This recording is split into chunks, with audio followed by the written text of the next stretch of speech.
ao movimento 2022, o Brasil que queremos, ao Senado do futuro, e também de saudação a todas e a todos.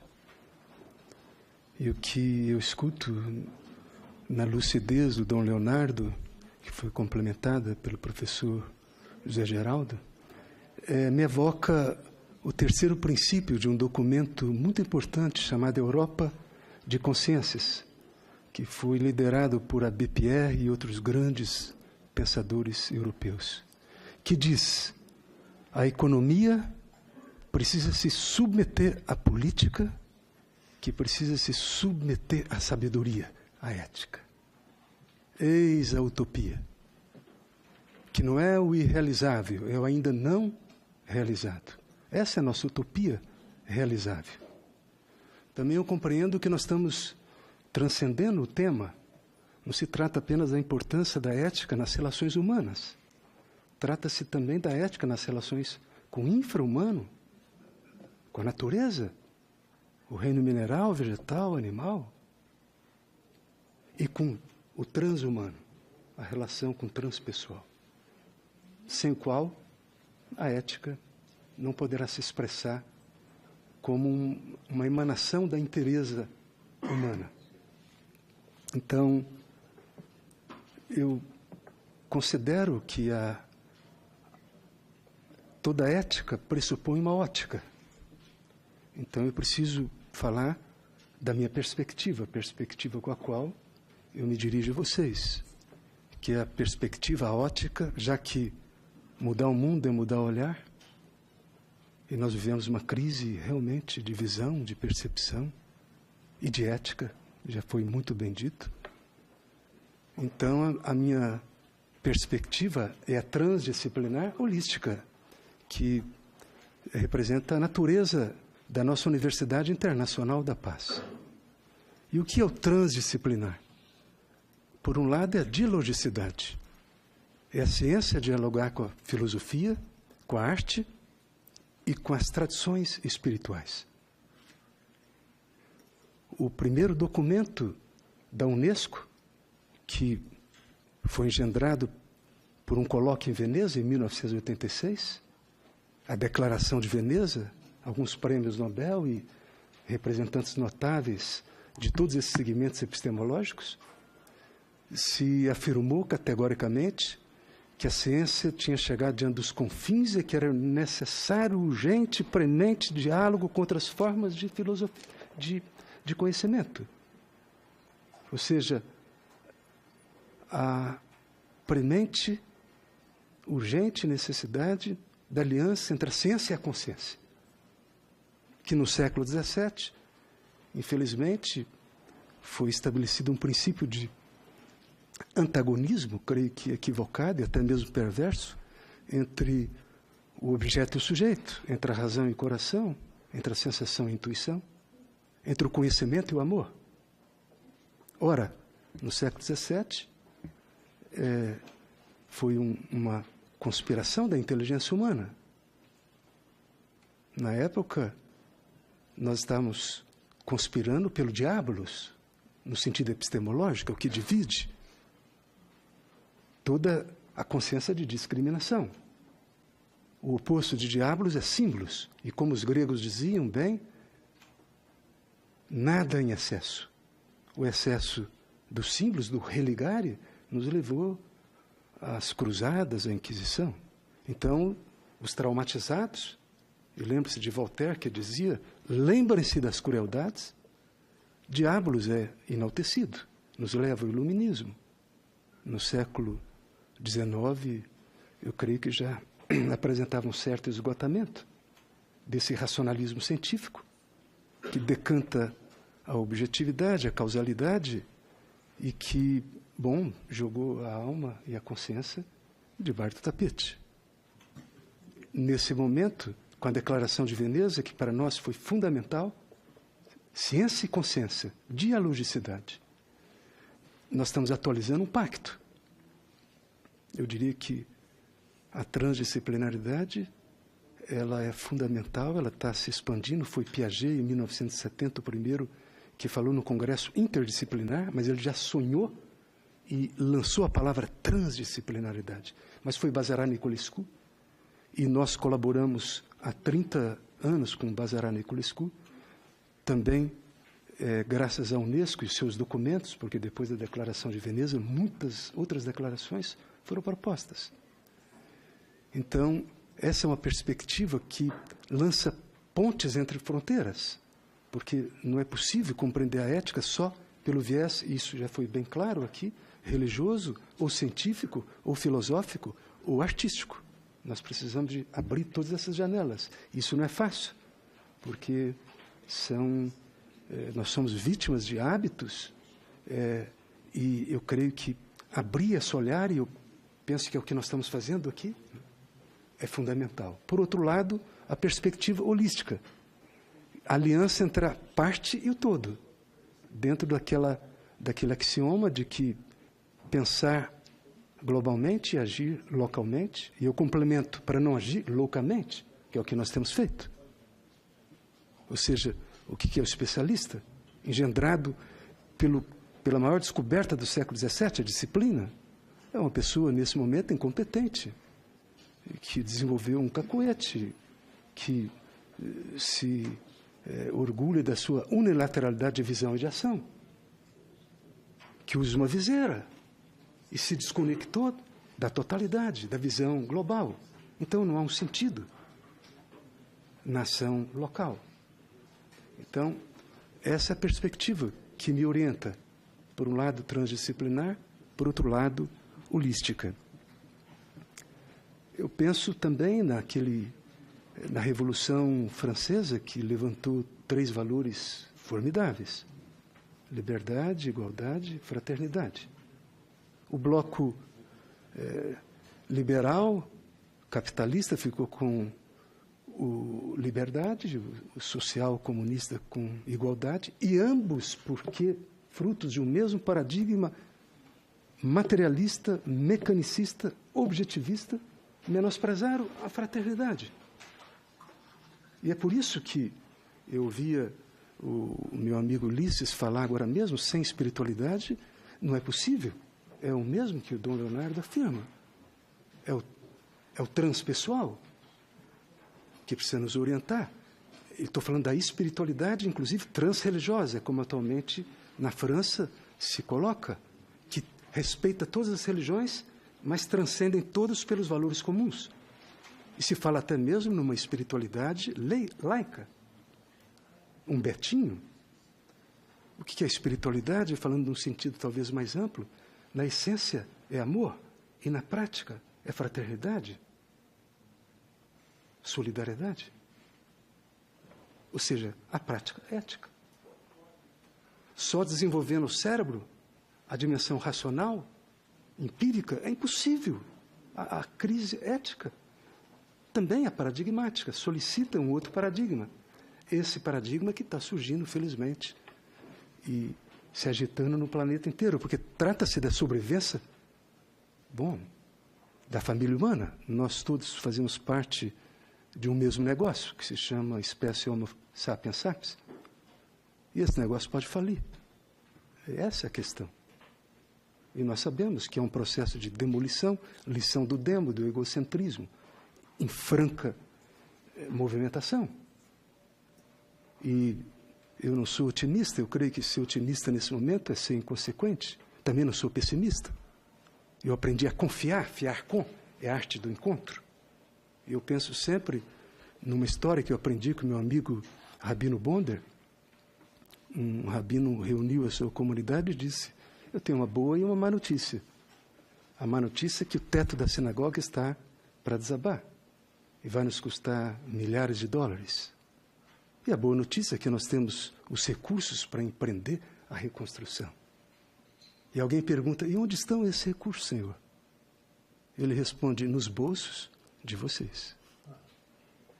Eu creio que, de um certo modo, é isso que se passa. O teto está desmoronando.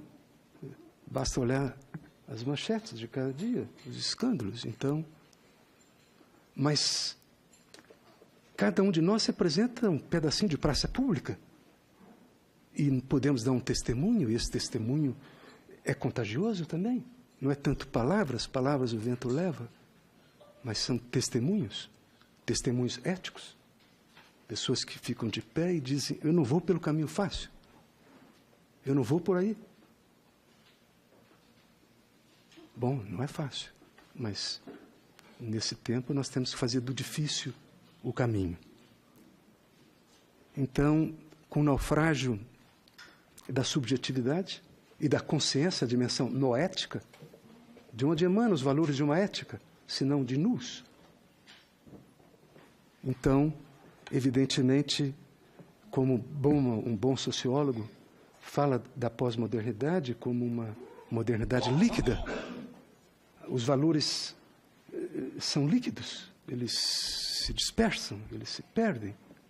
Então, o momento que nós vivenciamos é, de fato, um momento crucial, eu creio, com muita oportunidade, mas é preciso conspirar pelo ainda não realizado, a utopia. Agora, qual é o obstáculo? Eu quero falar do obstáculo. O obstáculo, eu digo para vocês, eu estou sendo psicoterapeuta há mais de 40 anos. O problema não é nem a psicose e nem a neurose.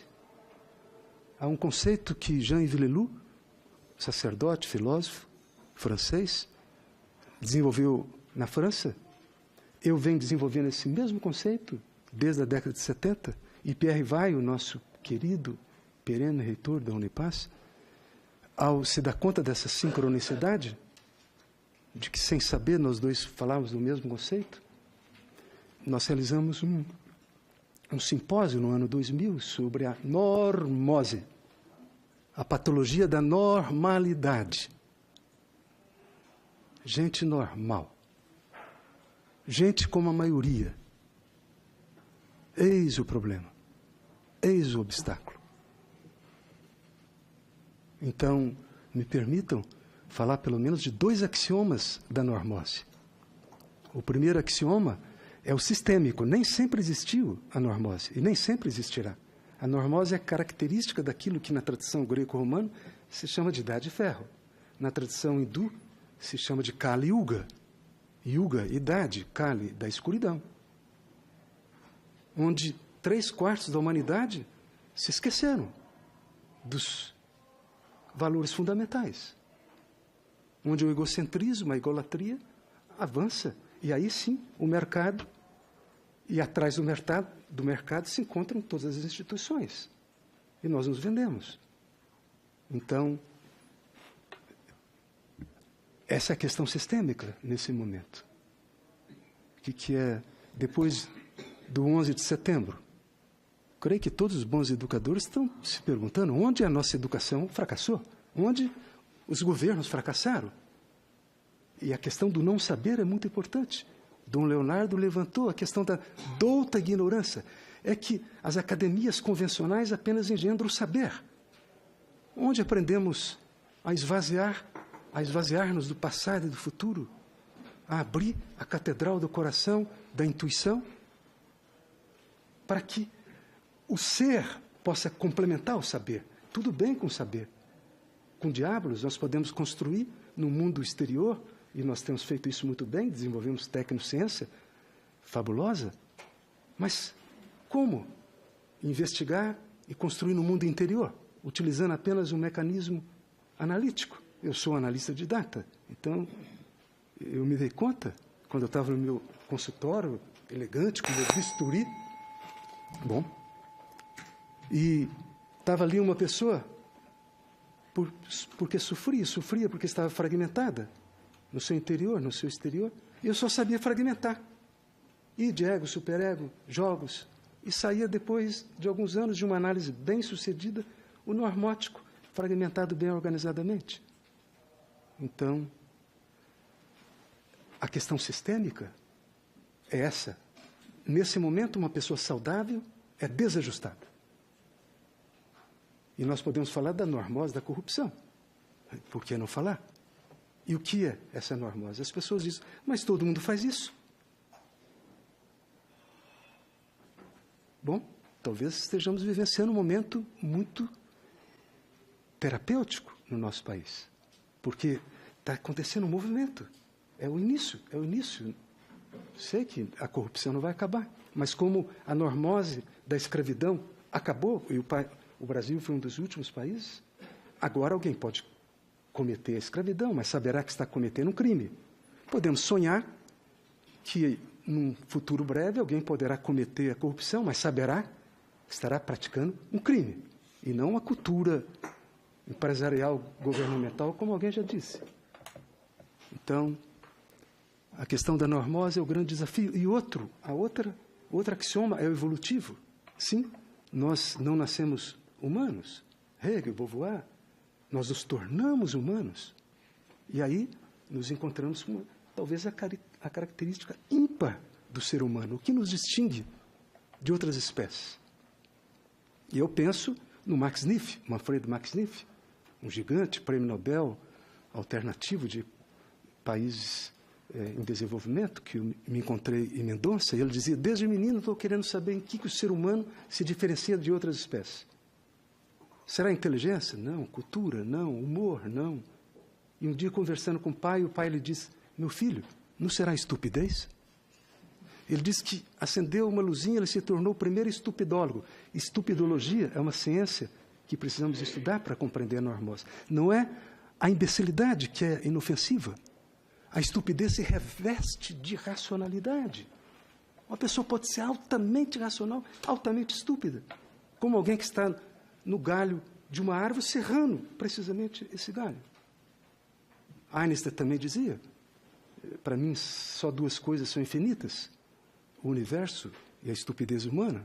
E com relação ao universo eu tenho ainda minhas dúvidas. Eu digo isso para dizer que eu não concordo com Max Neff nem com Einstein. Eu concordo que eles falaram sobre a normose, não do ser humano. O ser humano pleno. Creio que Confúcio nos falou muito mais. Aquilo que milênios depois o Paulo Freire vai também dizer. O que caracteriza o ser humano é o inacabamento. Nós não nascemos humanos. Uma tartaruga nasce humana. Nasce tartaruga. Não precisa ninguém ensinar, não precisa ter uma escola de tartarugas. Ela vai para o mar.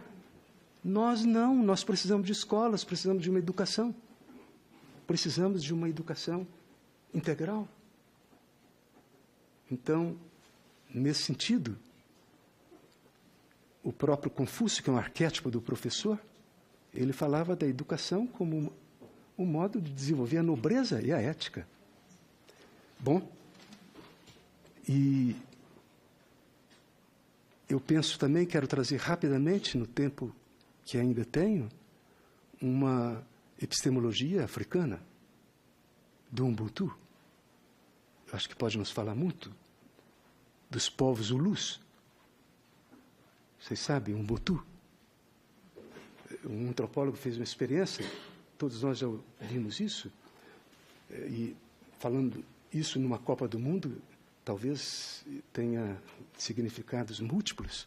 O antropólogo colocou uma cesta de frutas, de doces, distante, 1 quilômetro, debaixo de uma árvore, e pediu para crianças Zulus, agora, corram e quem chegar primeiro vai ficar com a cesta.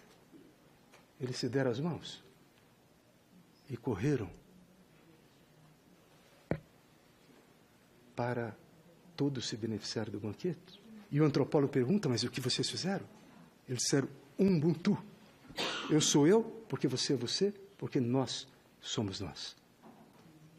E me permitam falar de um estadista, numa casa como essa, Nelson Mandela, aquele que atravessou prisões, trabalhos forçados, e quando ele sai da prisão para libertar o seu povo, libertou o seu povo do apartheid, uma das primeiras palavras, ele convocando a reconciliação nacional, chamando seus carrascos para sentar nas primeiras cadeiras, e diz Ubuntu. E me permito terminar então com um poema que inspirava Nelson Mandela. Ele confessou isso, um poema antigo de William Henley, chamado Invictus. Sob as garras cruéis das circunstâncias, eu não tremo nem me desespero. Sob os duros golpes do acaso, minha cabeça sangra e continua erguida. Além deste espaço de ira e de lágrimas, assoma o horror da sombra e ainda a ameaça dos anos me encontra sempre destemido. Não importa quão estreita a porta e quão repleta de castigos a sentença, eu sou senhor do meu destino. Eu sou o capitão da minha alma. E Confúcio, termino com um pensamento do Confúcio, que resume toda a sua história, longa história, que marcou a China antiga e atual. Ele resume assim: aos 15 anos orientei meu coração para aprender. Aos 30 eu plantei os meus pés firmemente no chão. Aos 40 não mais sofria de perplexidade. Aos 50 eu sabia quais eram os preceitos do céu. Aos 60 eu os ouvia com ouvido dócil. Aos 70 eu podia seguir as indicações do meu próprio coração, porque o que eu desejava não mais excedia as fronteiras da justiça. Eis uma ética do coração. Como diziam os antigos terapeutas, nós trocamos de roupa em 5 minutos. Leva-se a existência inteira para trocar de coração. Muito obrigado.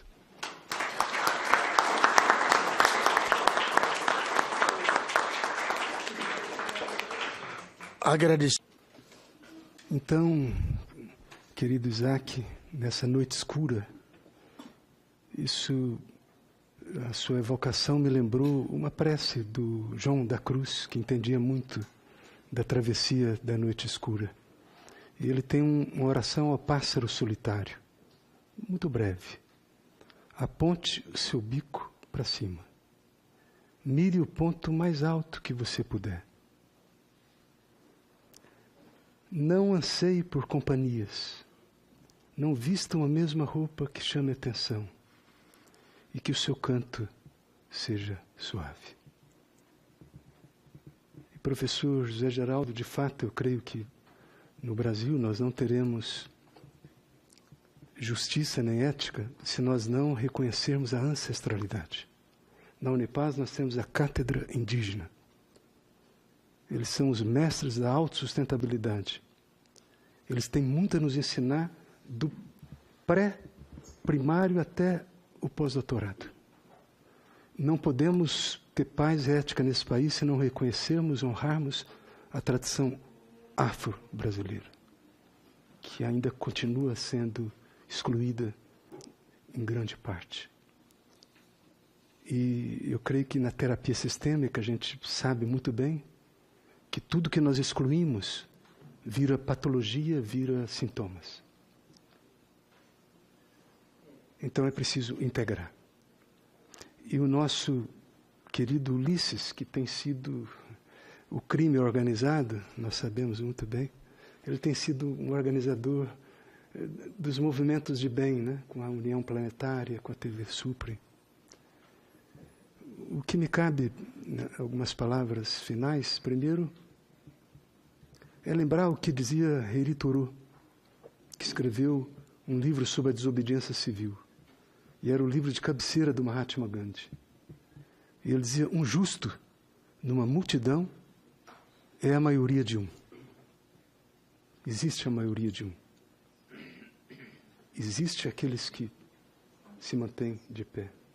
E é importante também lembrar que quando uma pessoa pediu a um IP, fale-me de Deus, o IP floresceu.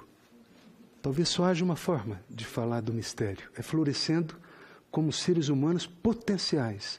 Eu insisto na questão evolutiva, lembrando o Amir Klink, que diz que o único naufrágio é não partir. Se nós acharmos que já somos humanos, e sobretudo, se nós considerarmos, e esse é o equívoco, que na tradição hindu se fala no samsara, se fala de toda a importância de você despertar, toda a importância do caminho iniciático. Se nós considerarmos que já chegamos, ora, então para que ficar de pé e dar o passo seguinte? A mística do caminho de Compostela. Então, Darwin, claro, ele entendeu da evolução natural, mas ele não entendeu da evolução propriamente humana. Ou seria muita ingenuidade achar que um Francisco de Assis, um Nelson Mandela, se torne Nelson Mandela e Francisco de Assis pela lei do acaso e da necessidade, pela competição entre os mais aptos, seleção natural e mutação genética aleatória que depois se acrescentou. É muita ingenuidade. O ser humano introduziu nesse planeta uma nova qualidade evolutiva que é intencional, consciente, responsável. Uma pessoa evolui se ela sair dos trilhos normóticos e se colocar em trilhas que não existem e que serão criadas pelos nossos próprios passos. Essa é a importância de uma educação iniciática. E, finalmente, eu trago o mito da Unipaz, que é um mito de uma ética, eu diria. É uma história muito simples, mas eu creio que pode nos inspirar. Há 31 anos nos inspira, inspirou o Betinho. Pode nos inspirar. Era uma vez uma floresta incendiada. E todos os bichos fugiam, exceto um beija-flor. Ele ia numa fonte, pegava uma gota d'água, jogava no meio do incêndio, resilientemente voltava outra gota d'água no meio do incêndio, com as asinhas chamuscadas, outra gotinha d'água no meio do incêndio, e um tatu-fujão vendo aquilo, para e diz: "Ô, beija-flor, você imagina que com essas ridículas gotinhas você vai apagar esse fogaréu infernal?" E o beija-flor responde: "Eu sei que não, amigo tatu. Agora eu estou fazendo a minha parte." O beija-flor não é um revolucionário que quer mudar outra sociedade. Essa não é a nossa tarefa primordial. Tem certas portas que se abrem apenas de dentro para fora. O beija-flor está dando um testemunho. Eu diria que é não uma revolução, uma evolução, ou melhor ainda, uma conspiração, que é respirar conscientemente juntos. Eu recomendo um livro da Marilyn Ferguson, A Conspiração Aquariana. Ela estudou sobre os movimentos éticos que se sucederam ao ashrama do Mahatma Gandhi, e falou da conspiração como movimento transinstitucional, porque as transformações não virão, infelizmente, das instituições. Mas ninguém pode impedir um ser humano de florescer. Ninguém pode impedir um ser humano de se colocar no caminho. Ninguém. E eu creio que nós temos contas a prestar às novas gerações. Então eu deixo um poema que uma ocasião eu ouvi, não me lembro mais o poeta, mas era uma prece de uma criança que não tinha nascido.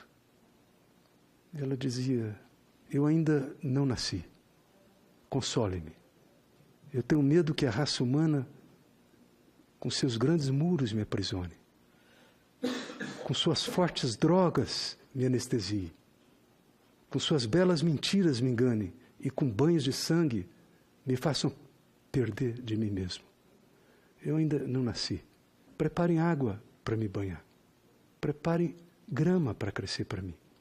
Preparem árvores para conversarem comigo. Um céu para cantar, pássaros e uma luz atrás da minha mente para iluminar o meu caminho. Eu ainda não nasci. Me deem força contra aqueles que vão querer esfriar a minha humanidade. Me deem força contra aqueles que vão querer me reduzir a uma engrenagem de uma máquina, uma coisa de uma face só. Me deem força contra aqueles que vão querer dissolver a minha inteireza e jogar fora a minha substância. Porque se não for assim, para que nascer?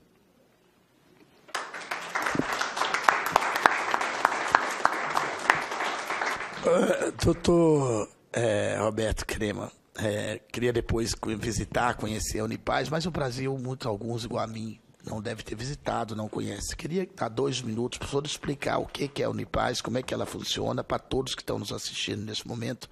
Queria passar para o senhor a palavra de volta, 2 minutos, o senhor dar uma explicação rápida sobre a Unipaz. Obrigado, eu te agradeço, senador. De fato, a Unipaz surgiu em 1987.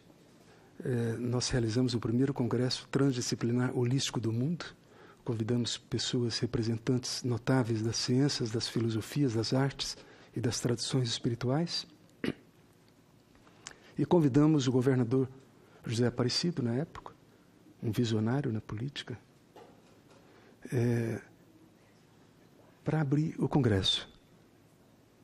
E quando ele escutou o André Chouraqui falar, um tradutor do Antigo Testamento, do Novo Testamento, do Corão, um Stanley Krippner, um Jean Villelou, um Monique Tony, um representante do Clube de Roma, a Vera Kohn e Pierre Vai, ele se sentou e participou do evento.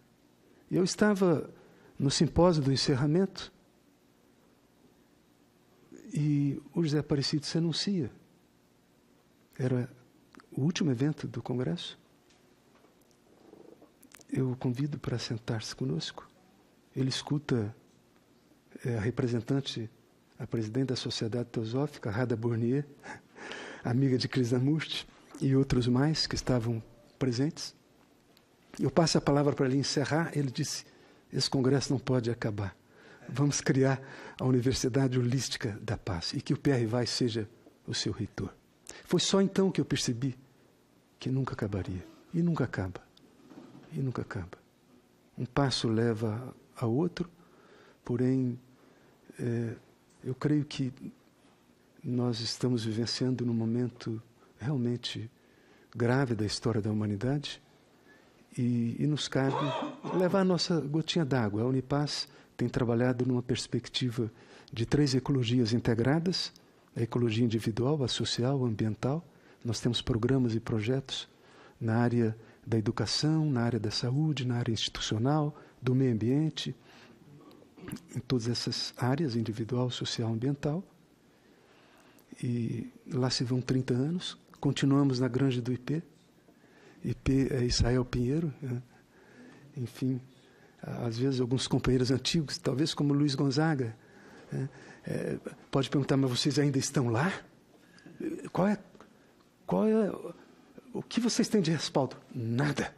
Absolutamente. Não temos nenhuma carta debaixo das mangas. Temos essa resiliência, temos, não é, essa confiança de que nós sempre podemos acender uma vela ao invés de apenas reclamar da escuridão. E você será muito bem-vindo na nossa casa.